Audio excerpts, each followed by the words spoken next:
Hello, Inge from Health Origins here. So today I've got a quick video for you guys about how to make a tasty carrot pepper sauce or a stir fry that then you can mix through either pasta or rice or quinoa.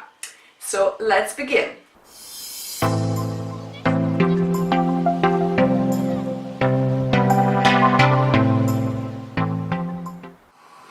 So now while the pan is heating up, I'm going to talk about ingredients. So I have one large carrot or two medium ones. I've got two peppers, bell peppers.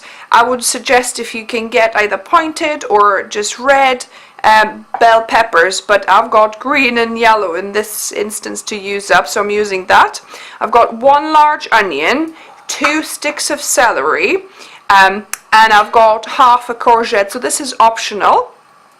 Then I've got a tin of tomatoes, chopped tomatoes. I've got some maple syrup. I've got some ketchup, and I've got some olive brine for frying, or you could use just water or stock. My pan is hot now, so I can start frying. And this is a really quick process. Once you have the ingredients prepped, it really should only take you about 10 minutes, and that's a good job because that's all I have to before I have to go to work. So what you put peppers, onion and celery to fry off at first for maybe 3-4 minutes, and I'm frying this on high to medium. It's starting to brown a little, and if it starts ticking, just add a bit of either olive brine, I love it, or add stock, vegetable stock, or just plain water. It's been about 4 minutes. It's browning nicely. It hasn't really started to stick because there's quite a bit of moisture in the peppers and in the onions, celery, so it's quite good. And then I'm going to add the carrots now and let it fry with that for about 5 minutes. So it's starting to stick to the bottom. I'm going to add a little bit of, about a couple of tablespoons of olive brine to just deglaze this.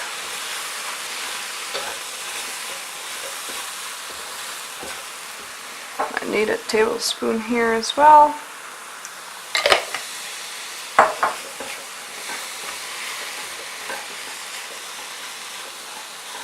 And continue frying. So it's been about another 3-4 minutes. I'm going to add the courgette now. And now I made some space in the center. I forgot to mention there's another ingredient, garlic. So there's 4 cloves of crushed garlic, and I want to fry it for a minute until it becomes fragrant. So just putting it in the center and letting it lightly fry off. So it's been about a minute. The garlic fried off, and I'm now going to be mixing it through and adding a can of tomatoes. So our vegetables have fried, and now adding this, and you can even add a little bit of water and wash the can off.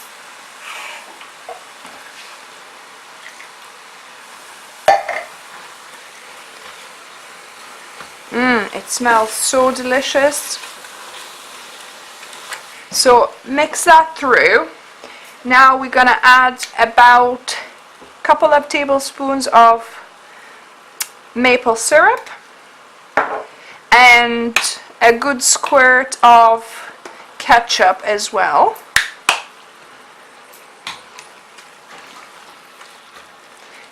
And that is it, and let it cook for another few minutes to infuse the flavors. So it's been another couple of minutes, and our sauce is pretty much complete. I would probably leave it for another 5 minutes, but I'm pressed for time, so I'm going to be taste testing this for you now. So let's give this a go.